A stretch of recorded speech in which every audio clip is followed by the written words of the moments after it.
அஸ்ஸலாமு அலைக்கும் வரஹ்மத்துல்லாஹி வபரகாத்து.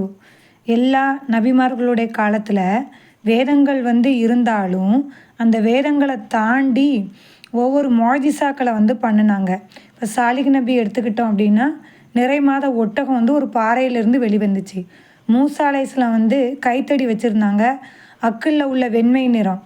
அதேமாரி ஈசா நபி குஷ்டரோகிகளை குணப்படுத்தினாங்க, ஒரு தடவை மூத்தானவங்களை கூட உயிர்ப்பிக்க வச்சாங்க.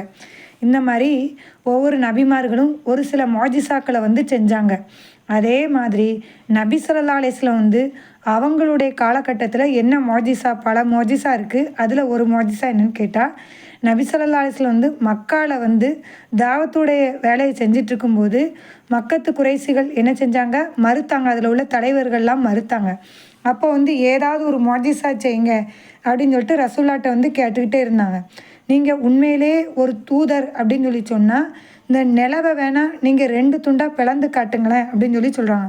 உடனே நபி ஸல்லல்லாஹு அலைஹி வஸல்லம் அல்லாஹ்வுடைய அனுமதியோட நிலவை நோக்கி சுட்டி காட்டுதாங்க. உடனே நிலவு 2 துண்டாக பிளந்துட்டு, மலை இருக்குல்ல அது நடுசில் இருக்குது. இந்த 2 துண்டும் நிலவுனுடைய துண்டு அந்த சைடு ஒன்றும் இந்த சைடு ஒன்றும் இருந்துச்சான். மறுபடி அதே மாதிரி ரெண்டுமே சேர்ந்துட்டு, இதை நேரில் இந்த சாட்சி அந்த அற்புதத்தை யாரெல்லாம் பார்த்துருக்கா அப்படின்னு கேட்டால் சஹாபாக்களும் மக்கத்தில் உள்ள காஃபிர்களும் பார்த்துருக்காங்க. சில பேர் வெளியூர்காரங்களும் பார்த்துருக்காங்க. பின்னாடி இதை நாங்கள் பார்த்தோன்னு என்ன செஞ்சுருக்காங்க, சாட்சி சொல்லியிருக்காங்க. இந்த ஹதீஸ் புகாரி முஸ்லீம்லாம் பதிவு செய்யப்பட்டிருக்கு. அப்துல்லா இப்னு மசூத் ரலியல்லாஹு அவங்க கூட சொல்லுவாங்க, நாங்கள் நபி அவர்களோடு இருந்தப்போ நிலவு 2 பகுதிகளாக பிளந்ததை நாங்கள் பார்த்தோம் அப்படின்னு சொல்கிறாங்க. அப்பவும் காஃபியர்கள் இதுக்கு எதிர்வினை காட்டுறாங்க. இது ஒரு சூனியம் அப்படின்னு சொல்லி பிடிவாதமாக ஏற்க மறுக்கிறாங்க. வெளியூர்காரங்க பார்த்த சஹாபாக்கள் எல்லாரும் இது உறுதியானது தான் அப்படின்னு சொன்னப்பவும் அவங்க என்ன செய்கிறாங்க, மறுக்கிறாங்க. அல்லாஹ் யாருக்கு ஹிதாயத் கொடுப்பானோ அவங்களுக்கு மட்டும்தான் இந்த மார்க்கத்தினுடைய விளக்கத்தை கொடுக்குறான். அப்படி தானே.